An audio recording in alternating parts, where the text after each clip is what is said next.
పాక్ ఆక్రమిత కశ్మీర్లో మరోసారి హింసాత్మక జ్వాలలు ఎగిసిపడుతున్నాయి. అక్కడి ప్రజలు హక్కుల కోసం పోరాడుతున్న జాయింట్ అవామీ యాక్షన్ కమిటీపై పాకిస్తాన్ ప్రభుత్వం ఉగ్రవాద నిరోధక చట్టం కింద నిషేధం విధించడంతో పీఓకే అంతటా తీవ్ర ఆగ్రహావేశాలు వ్యక్తమవుతున్నాయి. నేడు నిర్వహించి తలపెట్టిన ప్రాంతీయ బంద్కు ముందు రవాలాకోట్ నగరంలో నిరసనకారులు భద్రతా దళాలకు మధ్య జరిగిన ఘర్షణల్లో 11 మంది ప్రాణాలు కోల్పోగా 70 మందికి పైగా తీవ్రంగా గాయపడ్డారు. అయితే మృతుల సంఖ్య వందల్లో ఉందని సోషల్ మీడియాలో స్థానికులు పోస్ట్ చేస్తున్నారు.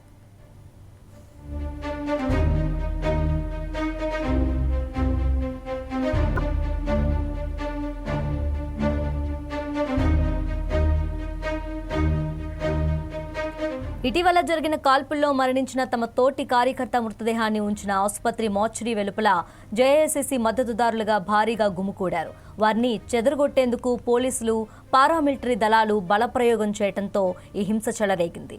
పూంచ్ సెక్టార్ కమిషనర్ సర్దార్ వహీద్ ఖాన్ మాట్లాడుతూ కొంతమంది దుండగులు జరిపిన కాల్పుల్లో 4 పోలీసు అధికారులు, దారి వెంట వెళ్లే ఓ వ్యక్తి చనిపోయారని తెలిపారు. భద్రతా దళాలు జరిపిన ఎదురు కాల్పుల్లో 6 నిరసనకారులు మరణించారని తెలిపారు. మొత్తం 23 మంది భద్రతా సిబ్బంది, 50 మంది నిరసనకారులు గాయపడినట్లు పోలీస్ చీఫ్ లియాఖత్ మాలిక్ ధృవీకరించారు. అయితే మృతుల సంఖ్య అధికారిక గణాంకాల కంటే చాలా ఎక్కువగా ఉందని స్థానికులు చెబుతున్నారు.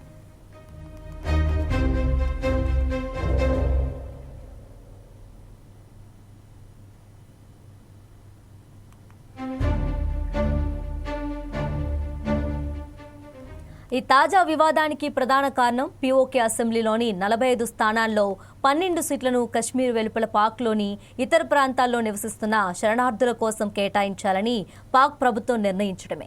ఈ నిర్ణయం వల్ల స్థానిక ప్రజల ప్రాతినిధ్యం దెబ్బతింటుందని జేఏసీసీ తీవ్రంగా వ్యతిరేకిస్తోంది.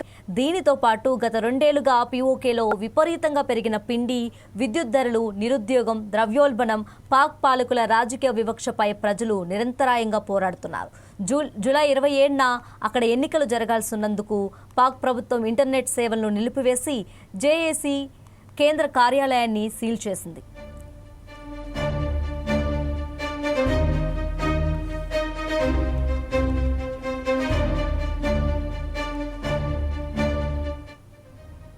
ఈ హింసపై human rights commission of Pakistan తీవ్ర ఆందోళన వ్యక్తం చేసింది.